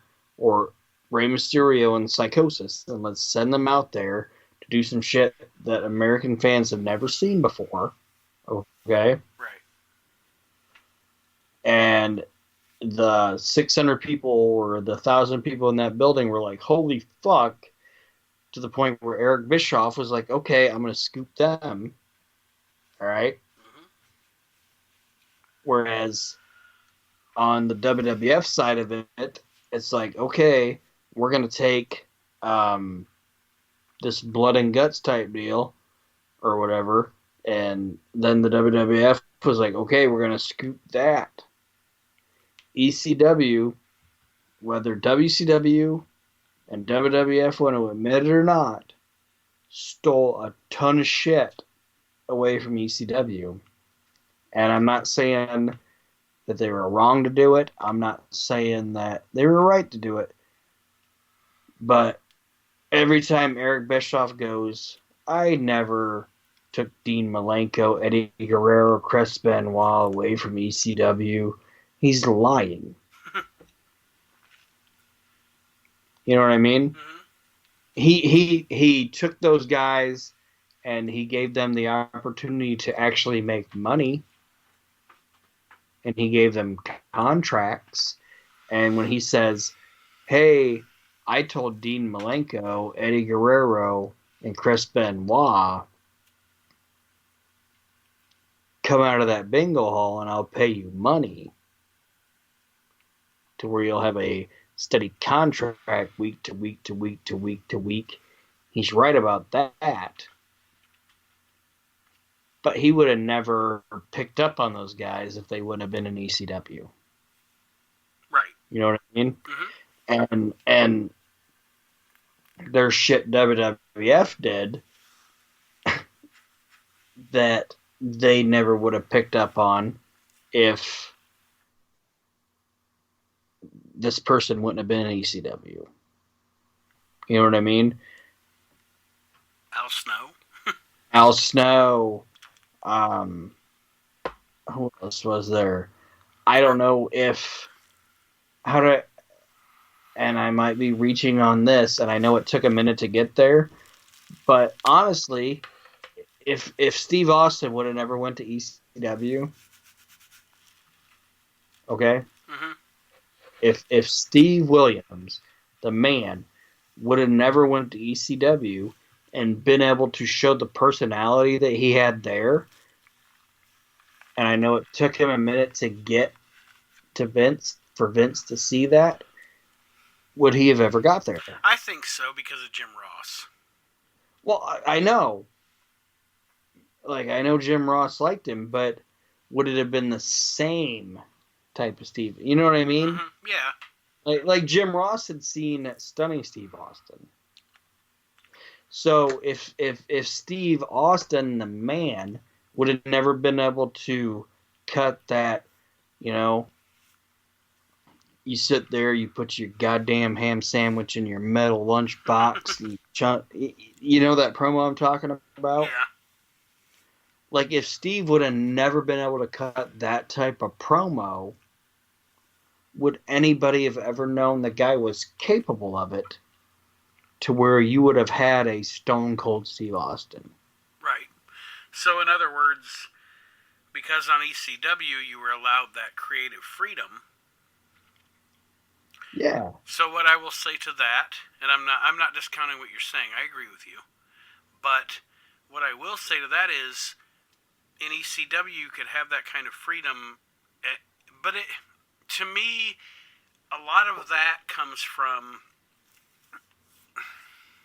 I'm trying to find a way to put this, because I'm not. In no way am I trying to shit on your point. ECW could do stuff like that because they were literally the company that had nothing to fucking lose because they didn't have anything. Does that make sense? Yeah. Like WWE And that's what I'm saying. and WCW couldn't.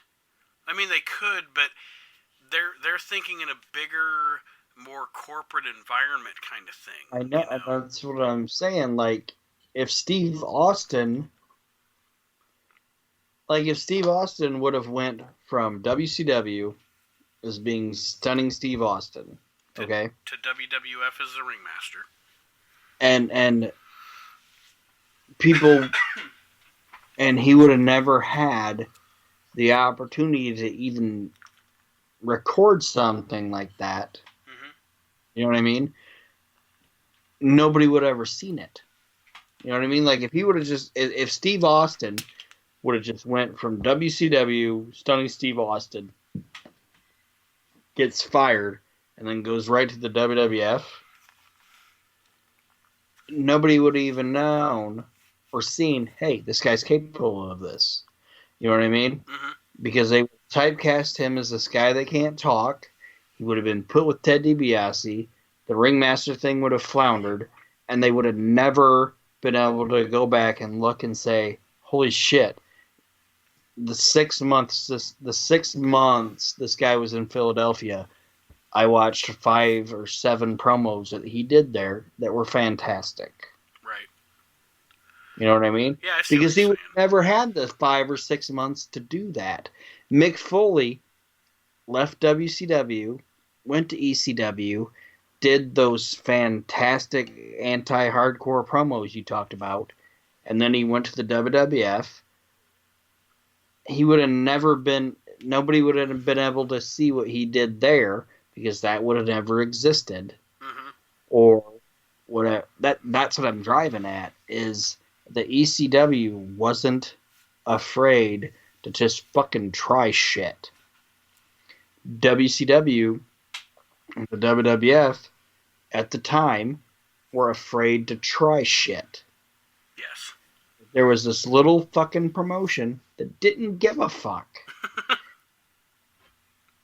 And they would just do shit. And you could not tell me, even though Eric Bischoff and Vince McMahon will say, we didn't steal ideas from ECW. Honestly, Bullshit. They stole a lot of shit from them. Honestly, more Eric than Vince. It's funny because in this respect, as much as Vince, during especially his boom periods, wanted to ignore other promotions, I honest to God think Vince gives ECW more credit than Eric does. And he does. I think Vince deep down likes Paul Heyman. Oh, he loves him. Paul Heyman and Vince McMahon are kind of the same guy. Mm-hmm. You know, they're loud, they're obnoxious, and they don't give a fuck what anybody else thinks. But what I'm saying is that either one of them that try to say that ECW had no influence on the ideas that we had, bullshit. Mm-hmm. It's bullshit. And I'm not even saying that ECW was the greatest thing on the face of the planet. But there's a lot of shit that started there that trickled off into other companies. Oh, for sure. There's no doubt about that. That nobody else would have tried if it hadn't happened there first.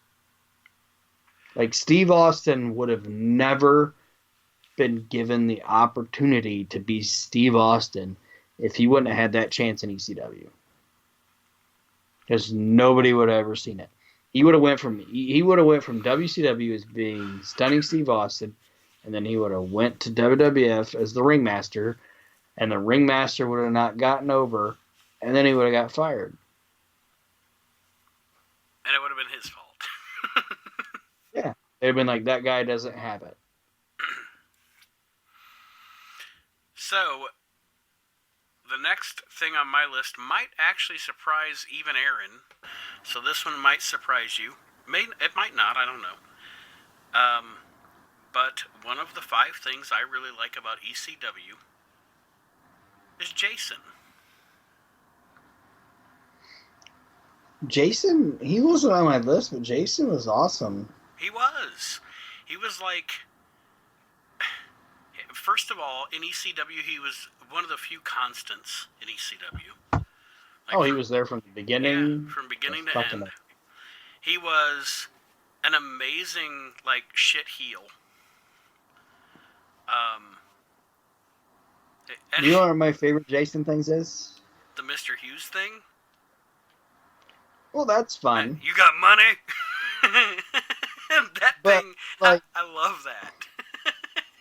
I like when he was just like talking shit to Taz, and he was like, "You're just a monkey man," or whatever, and then like Taz like bit his face, like Taz called him a monkey, or he called Taz you know what I mean? Yeah. Like, he called Taz a monkey person or whatever, and like yeah, like Jason was great. And he's like, he'd be like, "Do you like my suit?"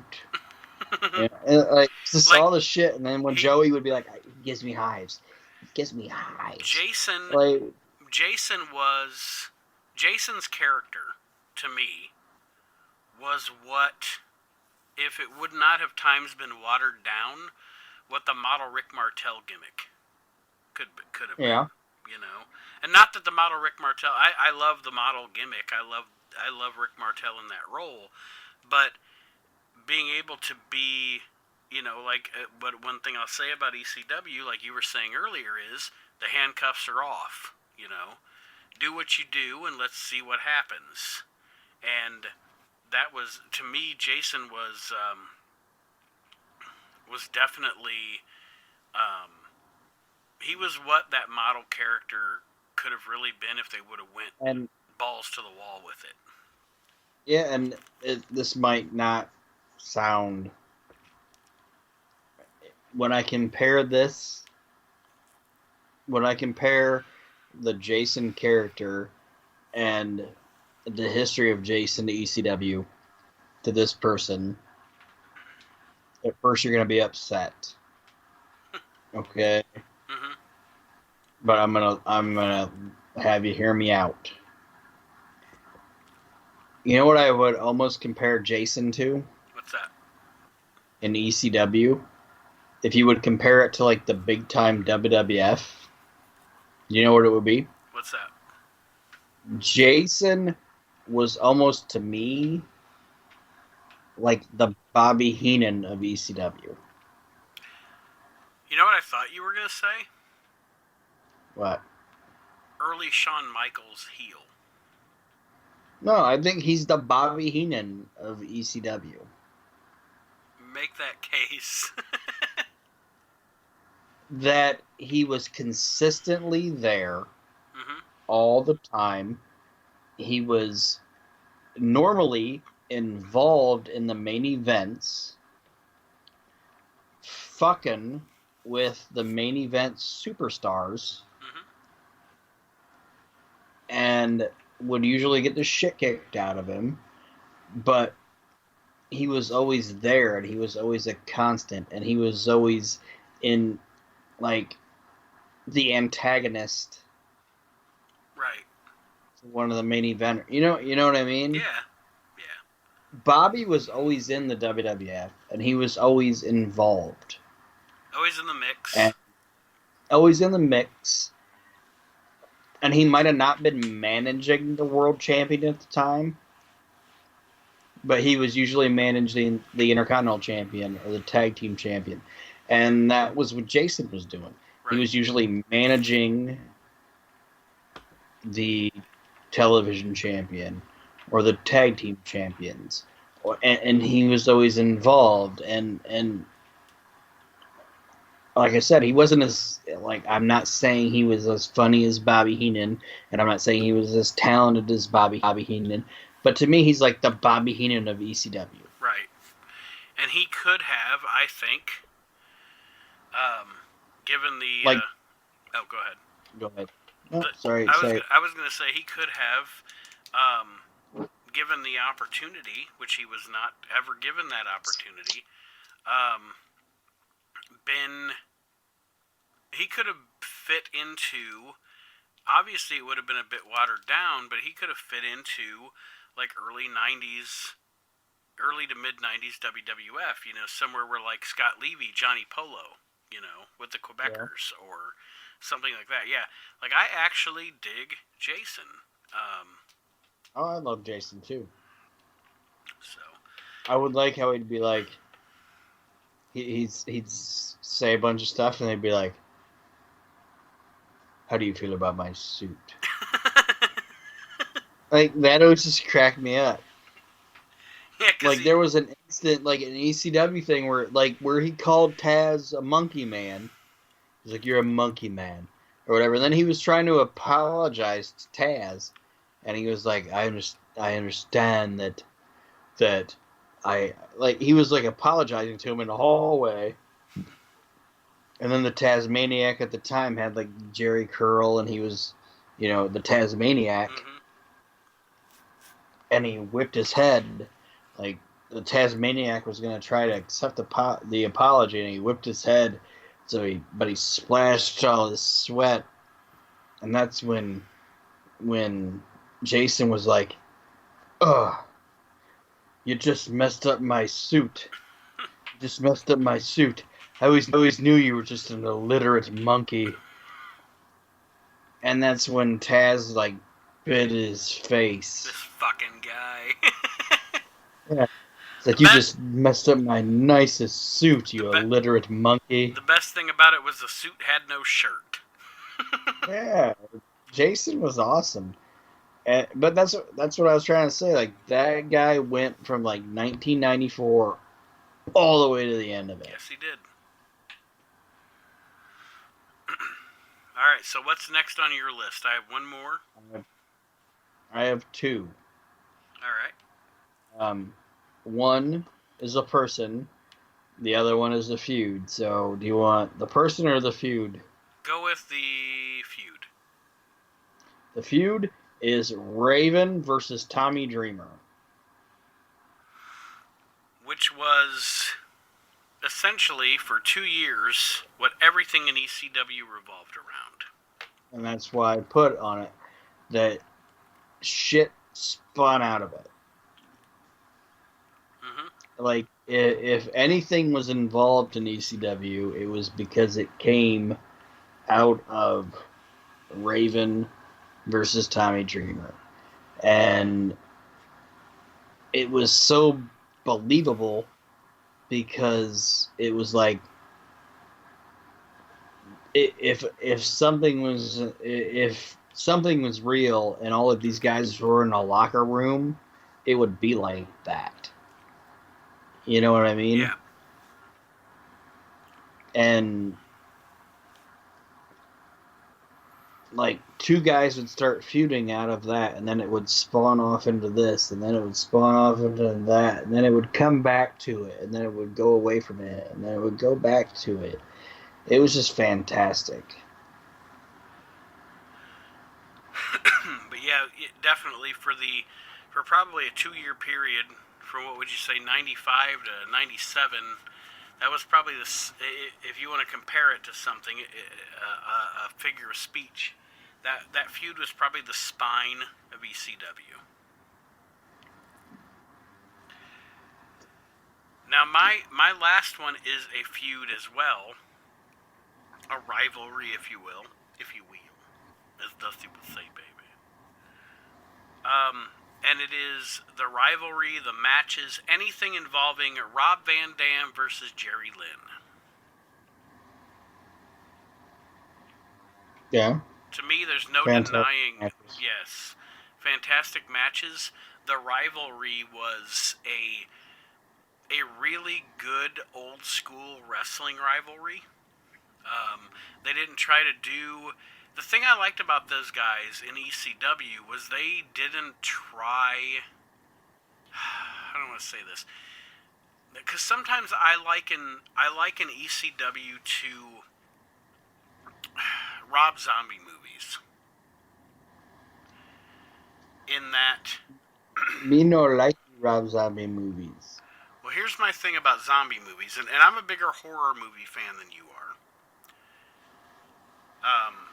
And that's my thing about Rob Zombie horror movies is Rob Zombie horror movies at times to me feel, at all times, like they're trying so hard to be controversial that they just get silly. And sometimes You know my favorite horror movie of all time is what is it? Home Alone.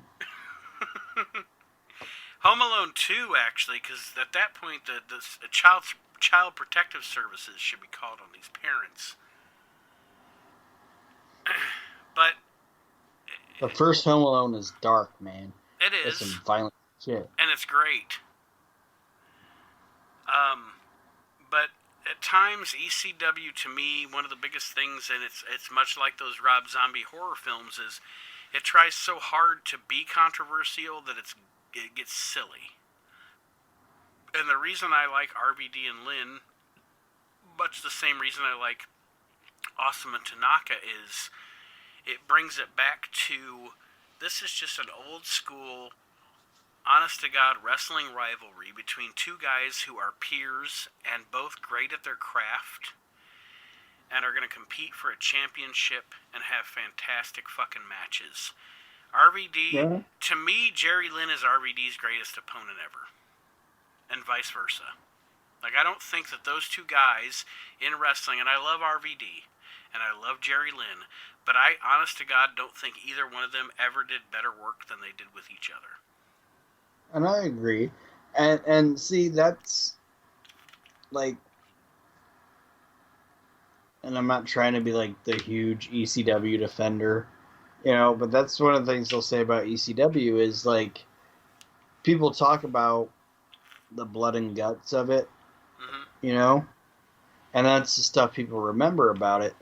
But, and that's because that's the most like visually, holy shit, insane stuff on it. Right. But when you would sit down and watch like an ECW card from like 1996 or 1995, not everything was blood and guts. No. You know what I mean?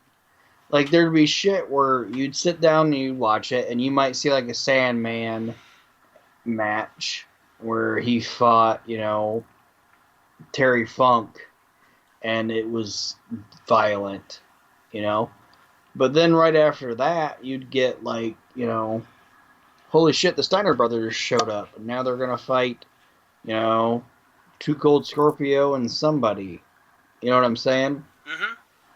Oh, now they're gonna, or you'd get fucking, okay, the Sandman is gonna wrestle fucking, and I know this wasn't necessarily a thing, but like, Sandman's gonna wrestle Hack Myers, and it's gonna be violent as fuck, But then right after that, you're gonna get Dean Malenko versus Eddie Guerrero, Right. and that's where I think ECW gets a bad rap at that era, is because people talk about the blood and guts shit, because that was what was memorable, and that was what was in the magazine, because the magazines wanted to sell, magazines. Like, I think there's a lot of things in ECW that get glossed over. And they do. And the last thing on my list, because you don't have any more on yours, right? I do not. The last thing that I think gets glossed over a lot in ECW, are you ready? I'm ready. Is Joey Styles. Joey Styles. Joey Styles does not get enough goddamn credit for the fucking talent that he was. I agree with you. I think that I think Joey Styles is, because of the fact that he could call an entire, okay, Joey Styles could call an entire wrestling show by himself. And there's only a couple of other commentators that I've ever known that could do that. One of them is Gordon Soley. Okay, I guess I'll say he's one of the only guys that could call a wrestling show by himself and be good and passable. And the only other couple that I can think of, and it's not even Jim Ross, it's Gordon Soley and Vince McMahon. And they called shows. Like our shows. by themselves. Joey Styles could call 3-hour fucking pay-per-views by himself. Mm-hmm. Absolutely. 3 hours and not stop. Unless the only time Joey stopped was when he read that, okay, the crowd's going to react to this. I don't need to speak. Right, I don't need to be screaming or talking or anything. Yeah. Like, this guy just went through a table, or this guy just did this. The camera's going to pan. I don't need to speak now. Right. And he was funny when he needed to be. He like you mentioned would, when we talked about Jason. Like Jason would come on and he'd be like, "Oh, I got hives. This guy." Yeah, yeah, this guy gives me hives, or like I don't think, like, I've heard people talk, and you might smack me for it later, I don't know, but like people talk about like the Mount Rushmore of whatever. Mm-hmm. Joey Styles would be on the Mount Rushmore of my wrestling commentators. And he wouldn't be on mine, but I'm not going to hate on you for it because I am totally in agreement with you about his talent. Like, I've never heard Joey do anything that I didn't appreciate and enjoy. The only time Joey has ever done anything that I did not, the only time that he's ever done anything that I rolled my eyes for would be something that every single guy that would be on my Mount Rushmore of announcers has done, and that is when it's something stupid or hokey, But at the end of the day, that's something they're being told to do by their boss. So I would not hate on him for it. Yeah, he could say it about anybody. He wouldn't. But I'm just saying, like him commentating and just being Joey Styles.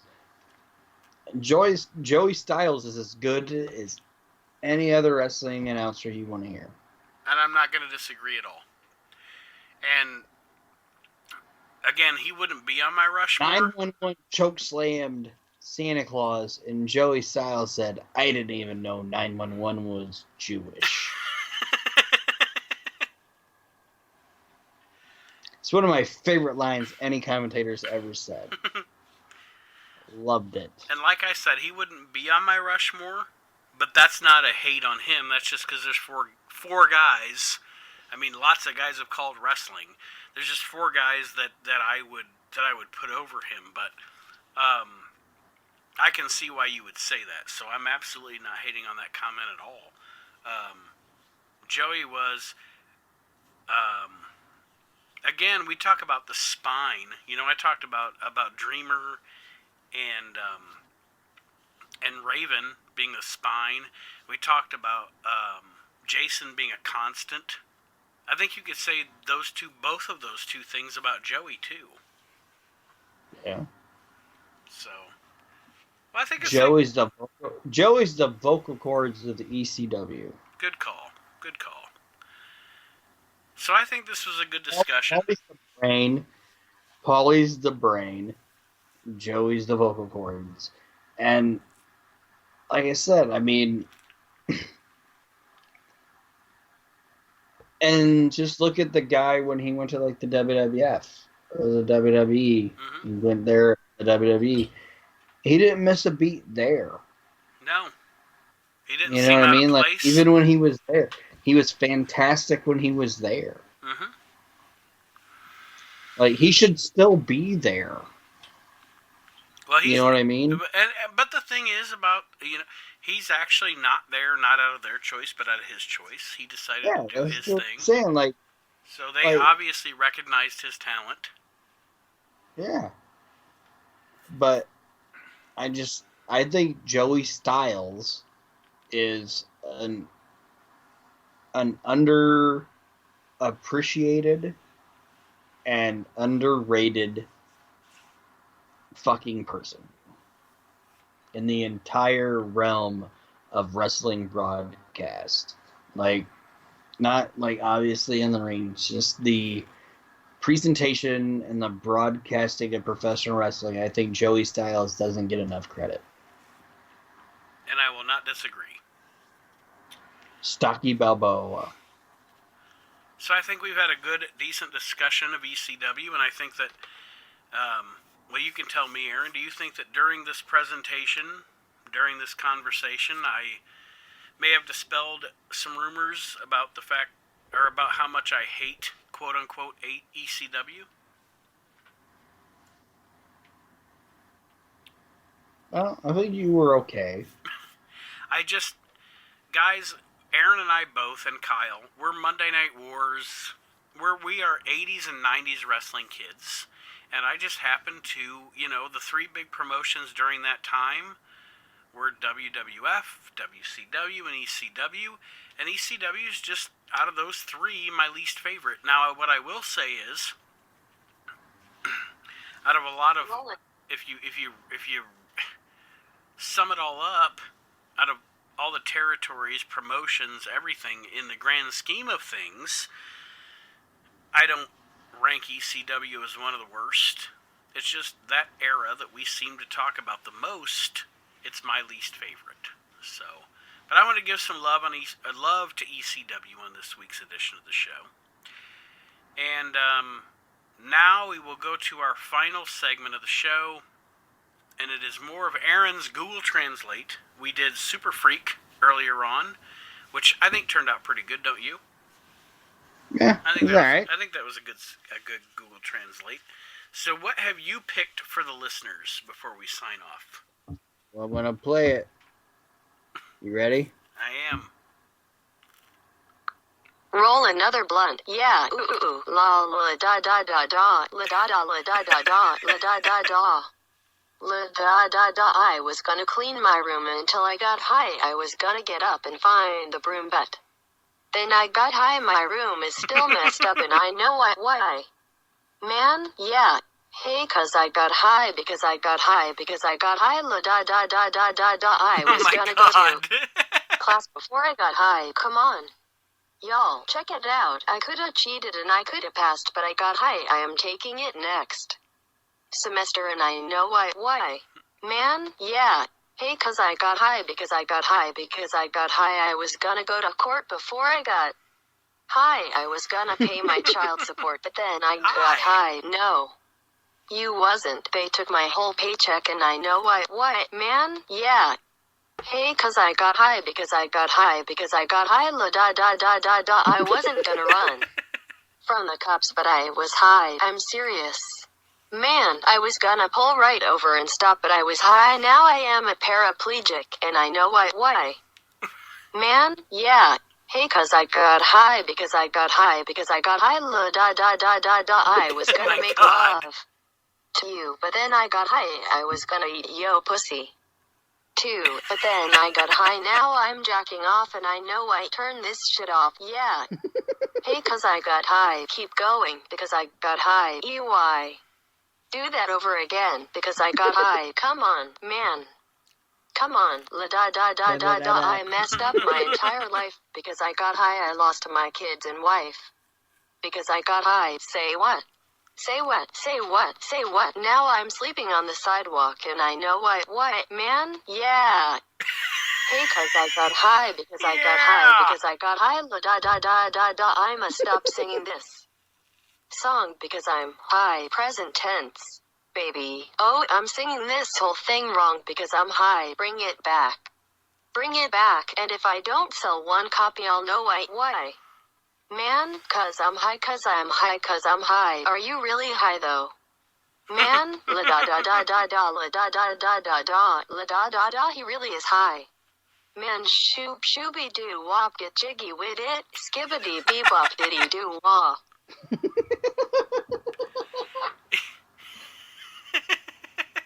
That's fucking insanity. You know, you know what's really funny about the Google Translate thing? Because it's so matter of fact. Well, that and because it'll have shit where it's supposed to be a question, but it doesn't come off as a question, but then it'll have something that's supposed to be a statement, but it comes off as a question. A little Afro man there. Here on the We Can't Wrestle podcast. So, Aaron, are you ready for We Can't Wrestle Live coming up on Sunday? Yeah. I am too. Yeah. I'm excited. I'm excited about what 2020 is going to bring for the future of the We Can't Wrestle podcast. And just really excited. I mean, I want to try to, in 2020, get this show to heights it's never been before. And also the Motley Soup. And just make this shit work. Make it better for you, the listeners. So join the Facebook group if you have not yet. Get out there, let your friends know, your friends and family that are wrestling fans know about the We Can't Wrestle podcast. And before I start playing Mr. Jolson, Aaron, is there anything else you have to say on the show this week? I do. Okay. I do. I have something I have to say. All right. Break me? Shit. Yo, just waking up in the morning, gotta thank God I don't know, but today seems kinda odd, no barking from the dogs. No smog and mama cooked a breakfast with no hog, I got my grub on. But didn't pig out, finally got a call from a girl, want to dig out, hooked it up on later as I hit To dig out. thinking, will I live another 24? I gotta go cause I got me a drop top and if I hit the switch, I can make the ass drop. Had to stop at a red light, looking in my mirror, not a jacker inside, and everything is alright. I got a beep from Kim and she can fuck all night, called up the homies and I'm asking y'all which park are y'all playing basketball? Get me on the court and I'm trouble. Last week, fucked around and got a triple-double freaking brothers every way like MJ. I can't believe today was a good day. Drove to the pad and hit the showers. Didn't even get no static from the cowards. Cause just yesterday them fools tried to blast me, saw the police and they rolled right past me now. Flexin'. Didn't even look in a nigga's direction as I ran the intersection and went to Dollar Hot Dog's house. They was watching yo, MTV Raps, what's the haps on the craps, shake 'em up, shake 'em up. Shake 'em up, shake 'em, roll 'em in a circle of niggas and watch me break 'em with the 7-11, 7 even back due. Little Joe, I picked up the cash flow, then we played bones. And I'm yelling domino, plus nobody I know got killed in South Central LA. Today was a good day, left my nigga's house, picked up a girl, been trying to fuck since the 12th grade. It's ironic. I had the brute, she had the chronic. The Lakers beat the Supersonics. I felt on the big fat fanny. Pulled out the jammy. And killed the poo nanny. And my dick runs deep, so deep, so deep. Put her ass to sleep, woke her up around 1. She didn't hesitate to call Ice Cube the Top Gun. Drove her to the pad and I'm coasting. Took another sip of the potion. Hit the 3-wheel motion. I was glad everything had worked out. Dropped her ass off. Then I chirped out. Today was like one of those fly dreams. Didn't even see a berry flashing those high beams. No helicopter looking for a murder. 2 in the morning, got the fat burger. Even saw the lights of the Goodyear blimp in it. Red Ice Cube's a pimp. Yeah, drunk as hell but no throwing up. Halfway home and my pager's still blowing up. Today I didn't even have to use my AK. I got to say it was a good day. Hey, wait a minute, full stop the shit, what the fuck am I thinking about? First of all, one of my favorite hip-hop songs ever. Oh, yeah. So now I'll But play. what else? It's funny. We're gonna go from Super Freak, Afro Man, and Today Was a Good Day to Al Jolson. So, in all seriousness, anything else you want to say to our listeners? Ice Cube's a pimp. Ice Cube is the man.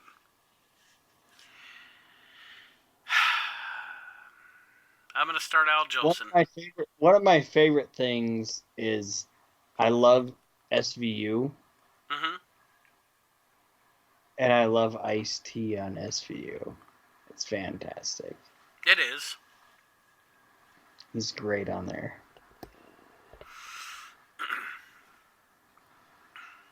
All right, I'm So rolling go ahead. Jolson. Dale Jolson. Wait a minute, I'll tell you. So I want to thank each and every one of you, and Aaron does too, for supporting the show.